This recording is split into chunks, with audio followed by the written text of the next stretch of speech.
This is Books and Tickets, and we're here at the warehouse in the Red Cow. Delighted to be joined by victorious Matthew Tyndall, who goes back to winning ways tonight. Probably, obviously I know in the aftermath, obviously the fight with Senan, that obviously you're feeling very dejected. Obviously, I think probably over time you probably realise experience, very young, very early on to sort of go through that.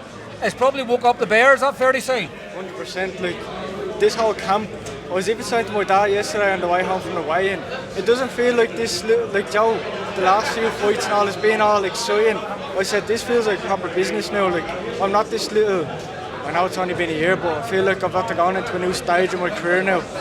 Where Senan, to be fair, he beat me on the night, and he's at there lighting a fire in my stomach, and even my training, the intensity, everything's been so much higher. And even in there, I felt like I had that viciousness in me that I didn't have before. I was too nice before. If I fought all the other lads that I fought, bar Senan, obviously he's a top operator, I would have stopped all of them, I reckon, the way I went in there tonight. So I'm delighted with how everything went. I know you said to me in previous interviews that you were happy to do rounds, like obviously has that experience, and obviously now you're sort of going, why did I not just blow them all out of there? But like sometimes it takes diversity to realise sometimes, and like you're only 22 years of age, you know, you have 8 fights in just over a year. Like a lot of people love to be in the position that you are. You know, you fought for a title so early on. Like you can't buy that. I say it's only a defeat if you don't learn from it, and it shows straight away you've learned from it. That's it. Like I went home that night after the loss. I got a pizza. I went to bed. I went to Spain then on the Sunday to my girlfriend. You know what? Being over there with her made me feel a lot better because I wasn't just sitting around at home. Got a phone call when I was about 5 days in there off my dad asking me, do I want to be on this card? I said yes straight away. I didn't want to be sitting on a loss until next year, do you know what I mean? So I knew what I had to work on. I've been doing a lot of strength training in my camp, and I think it showed there. And also, I haven't been able to spar for the last 2 or 3 weeks. I damaged the ligaments in my shoulder, and we didn't even know if I was going to be able to fight tonight, but I couldn't I sold all the tickets, even here at the place there again tonight, they're always mad. I couldn't let anyone down, so I went out. The first punch I threw, I felt it straight away. Then I was lucky I hurt him to the body with the left hook, so thank God he got down in the first. You're sort of glad it was over and around. Yeah, that's it. It's typical the way it goes sometimes, like, you know, with obviously having an injury in the fight as well, like, for the halpin on the other hand, like, if you hadn't hurt your shoulder, you probably wouldn't have threw the left hand. Exactly, that's it, I did. And another thing is, like, as you said, if I didn't hurt myself in the camp, I wouldn't have probably, like, do you know what I mean? I threw it to see, and the shot that I threw actually hurt him, so I said to myself, lovely, I'll get on him now. You're a fantastic advertisement for obviously young boxers, obviously, particularly when everybody looks at a blueprint sometimes to turning pro. Everybody wants to have the activity. Like you obviously watch quite a lot of interviews and stuff yourself. Everybody says, I want to be active, I want to be active. Like you can't get more active, and you've been obviously Sean McMahon and Jason Quigley, there have been others that had that sort of mantle early on.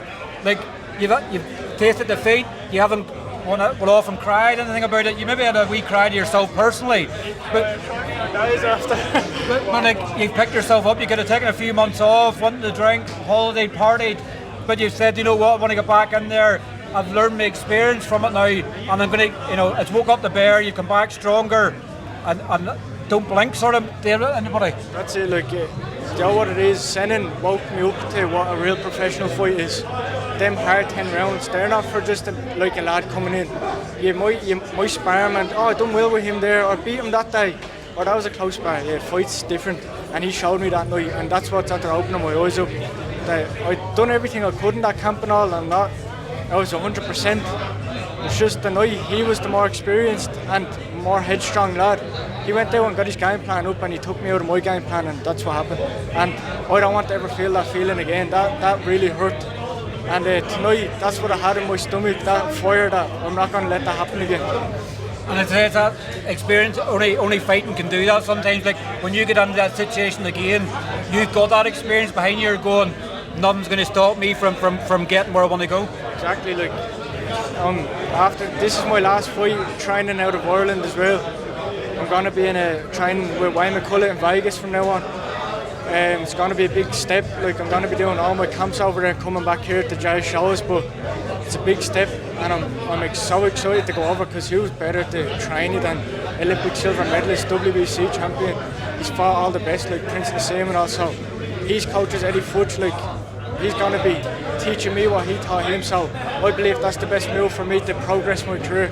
I know you'd spoke to me about that previously, obviously it was the plans, and obviously your dad said before we started the interview that was, like, are you pinching yourself still? Obviously I know you've obviously been overweight Wayne and stuff before in the past, like, are you sort of having to pinch yourself now? You're going to be saying to everybody, Wayne McCullough's training me. You know what, it's surreal because it's only 3-4 weeks away. Like I can't even go home now and get out of shape. I have to stay in good shape. I'm going to take a week or two off from actual boxing because to let this heal and do my rehab on it, but I'm going to be staying in good shape. And I feel like this fight I come in better shape again than the last fight, lighter, everything. So, yeah, hopefully in the new year I get a title fight somehow. I don't care what title, as long as I can call myself a champion again. I haven't called myself a champion in a couple of years, so that'd be a good one. And it's just about to be announced as well that obviously your brother Sean is obviously going pro as well. Like, he's watched you this last year, probably learned from these experiences as well. So, like, you've been the blueprint for Sean. So when he's coming through now, he's going, right, I need to do what Matthew done. I want to be active, I want to be busy. And he's going to look at you now and going, I want to follow you to America to Wayne McCullough, but he has to do his graduation sort of here first. That's it, but you know what, he's more of a pro than I am. I had to adapt to a pro style, and I feel like I'm starting to do it nicely now, but see him, he hits like there's blocks in his hands. I spar him sometimes and he actually hurts me, like, that's how hard he hits. He's only 57 kilo, like, it's crazy how hard. You would want to watch him as a pro. He's going to make more noise than me and anyone else. That's me being honest, he's a beast. He has power in both hands, he has shovels as hands. Shovels? Have you sparred much? Obviously, have you sparred much together? Like, obviously they say sometimes the worst spar you could have was with a sibling. Have you sparred much in the past? Oh, yeah, we spar a lot, but the it is, I can't hit him full force, but he's hitting me full force, so no, I have to let him know who's the boss in there sometimes, but he doesn't shy away. He tries to kill it every punch, like, but he's going to have some special nights as a pro. When he has a title and all, you're going to look back at this interview with him after knocking everyone out. I'm telling you, he's a beast. He's had a couple of exhibitions and stuff here. Like, I purposely don't watch the exhibitions when they're turning pro sometimes because you want to be excited by it. Like, it's Christmas, you don't want to be picking in the box beforehand because you spoil the surprise. I want to see the surprise when he turns over and see how good he is. Yeah, to be honest, he hasn't been fit on these shows because he hasn't fought properly. He's been let down. He won the All-Irelands and they didn't send him away to the Europeans and all. Stuff like that like demoralises you. But see, when he talks about pro now, it's like stars lighting up in his eyes. And I'm telling you, when he hits someone with a 57 kilo lad with an 8-ounce glove on, it's not going to be like the amateurs. Like, I'm telling you, that's what it's going to be like. Well, look, congratulations, obviously, once again, get back to winning ways. Obviously, I'm sure we'll no doubt probably have to start doing Zoom interviews again, obviously, over in the States. I was saying to your dad earlier, I think the last time I've done 2 interviews with Wayne on Zoom, and I think one was 90 minutes long and one was like 75 minutes long, so we'll not do that length of Zoom. I'll get one with me and him over when I'm over there with just the 2 of us free. But I want to thank you, Stephen, for all the coverage you've covered for me this year. I appreciate you. You're one of the only ones that have done it. And everyone subscribe to his YouTube. It's unbelievable. Well, listen, congratulations, and we'll catch up with you soon. Thanks very much, Stephen.